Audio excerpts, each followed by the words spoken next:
नमस्कार. आज आपण बनवणार आहोत मटण दम बिर्याणी. चला तर मग सुरुवात करूया रेसिपीला. तर हे 1 किलो मटण घेतलेलं आहे. याच्यामध्ये हळद मीठ टाकून ठेवलेलं आहे. आता एक 5 ते 10 मिनटं फक्त हळद मीठ टाकायचं. त्याच्यानंतर आपण याच्यामध्ये एक पॅकेट जो आपलं 10 रुपयाचं पॅकेट भेटतं बिर्याणी मसाल्याचं तर ते ॲड केलेलं आहे. त्यानंतर याच्यामध्ये टाकणार आहोत आपण 2 चमचे दही, 1 चमचा लाल तिखट आणि चवीपुरतं मीठ. आता मीठ हे मसाल्यांपुरतं आपल्याला मीठ टाकायचं आहे. त्याच्यानंतर आपण ॲड करणार आहोत याच्यामध्ये आलं लसूणची पेस्ट. त्याच्यामध्ये थोडी कोथिंबीर पण ॲड केलेली आहे वाटताना. हे सगळं ॲड केल्यानंतर हे चांगलं मिक्स करून घ्यायचं आहे. सगळं एकजीव करायचं आहे आणि हे अर्ध्या तासासाठी मॅरिनेट करून ठेवायचं. दुसरीकडे आपण घेतलेला आहे कांदा, जो आपण कुकरमध्ये डायरेक्ट, कारण आपण एक आपण एक काय म्हणतो थोडंसं शिजवून घेणार आहे मटण. कारण डायरेक्ट जर आपण बिर्याणी करायला घेतली तर ते शिजणार नाही. जसं चिकन लगेच शिजतं तसं ते शिजत नाही. त्यामुळे थोडंसं आपल्याला शिजवून घ्यायचं आहे. मग त्यासाठी आपण एक 1 किलो कांदा घेतलेला आहे बारीक स्लाईस करून.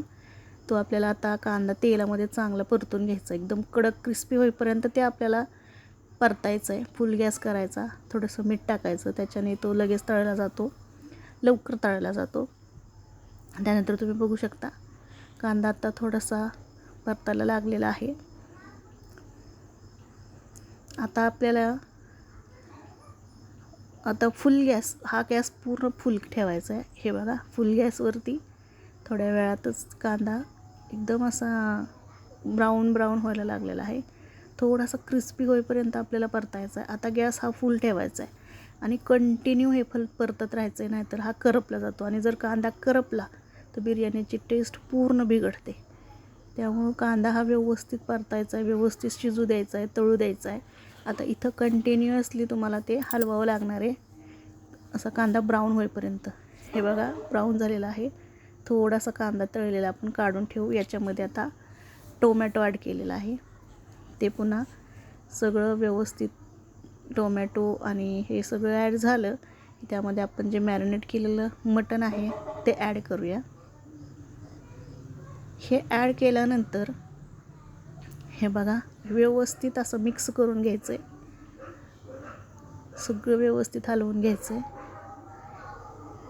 हे व्यवस्थित मिक्स केल्यानंतर थोडंसं ठेवून द्यायचं. याला स्वतःचंच जे मटण आहे ते त्याचंच पाणी सुटतं, कारण आपण त्याच्यामध्ये मसाले मीठ वगैरे ॲड केलेलं आहे, हळद वगैरे, तर त्याचं पाणी सुटतं. तुम्ही बघू शकताय त्याला असं थोडंसं साईडने पाणी सुटल्यासारखं दिसतंय.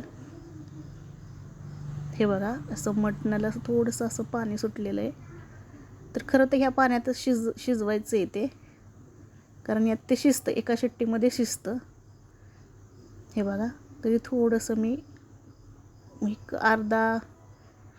अर्धा पेला पाणी ओतलेलं आहे, लागू नये म्हणून. कुकरला लावून द्यायचं, कुकर बंद करायचा. दुसरीकडे आपण भात शिजवून घ्यायची तयारी करूया. एका टोपामध्ये पाणी घेतलेलं आहे. त्याच्यामध्ये 4 ते 5 चमचे मीठ, 3 ते 4 तमालपत्र, त्यानंतर 5 ते 6 मिऱ्या टाकलेल्या आहेत, अख्खं मिरं. त्यानंतर दालचिनी टाकलेली आहे, छोटे 2 तुकडे दालचिनीचे टाकलेले आहेत त्या पाण्यात. आता याच्यामध्ये 6 ते 7 लवंगा टाकलेल्या आहेत. आता याच्यानंतर यामध्ये आपण 1-2 पळी तेल ओतणार आहोत. हा बघा, दावत बिर्याणी राईस स्वच्छ धुवून घेतलेला आहे 2 पाण्याने. आता हा तांदूळ जो आहे तो आपल्याला उकळलेल्या पाण्यात टाकायचा आहे. तुम्ही बघू शकता पाण्याला चांगली उकळी आली आहे. त्याच्यानंतर हा राईस आहे तो आपण त्याच्यामध्ये टाकणार आहोत. आपला सगळा तांदूळ टाकून झालेला आहे. चांगली उकळी फुटलेली आहे. आता गॅस कमी करूया. 10 ते 15 मिनिटांनी आपल्याला तांदूळ शिजला आहे की नाही चेक करायचं आहे. आणि 70% तांदूळ, 70% तांदूळ हा शिजला पाहिजे. राहिलेला आहे तो बिर्याणीमध्ये शिजतो. आता हा शिजलेला भात आपण एका चाळणीमध्ये काढून घेऊया. यातलं पूर्ण पाणी आपल्याला स्ट्रेन करायचं आहे, सगळं पाणी निथळलं पाहिजे. त्यामुळे एका चाळणीमध्ये हा फक्त जो भात शिजलेला आहे तो काढून घ्यायचा. सगळा भात काढून घेऊया.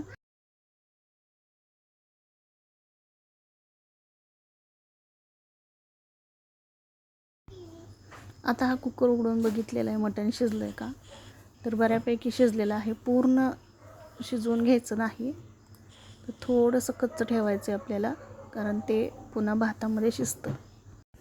आता ज्या पातेल्यामध्ये आपल्याला बिर्याणी करायची त्या पातेल्यामध्ये थोडंसं पीस आणि थोडंसं त्यामध्ये जी रस्सा असेल तो कुकरमधून काढून घ्यायचा आहे खाली तळाला.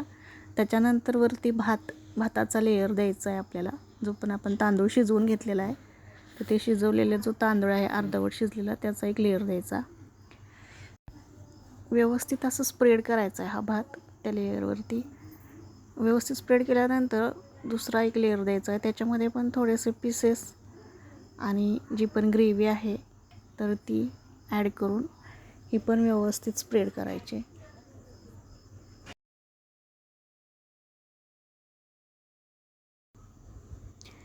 आता आणखी एक जो पण शिजलेला भात आहे शिल्लक राहिलेला त्याचा आणखी एक लेयर द्यायचा आहे. हा लेयर थोडासा मोठा द्यायचा पहिल्या लेअरपेक्षा, म्हणजे जाड द्यायचा. आता यावरती जो पण शिल्लक आहे भात तो सगळा व्यवस्थित स्प्रेड करून घेऊया, व्यवस्थित पसरून घ्या. आता यावर 3 चमचे तूप टाकून घेऊया. जो तळलेला कांदा होता जो आपण आधी ठेवला होता तो पसरून घेऊया. त्याच्यानंतर बारीक चिरलेली कोथिंबीर. आता यावर झाकण ठेवूया आणि त्याच्यावरती जड काहीतरी ठेवूया. हे पहा, मी याच्यावरती वरवंटा ठेवलेला आहे. आता याला काही साईडने पीठ लावायची किंवा ॲल्युमिनियम फॉईल लावायची गरज नाही.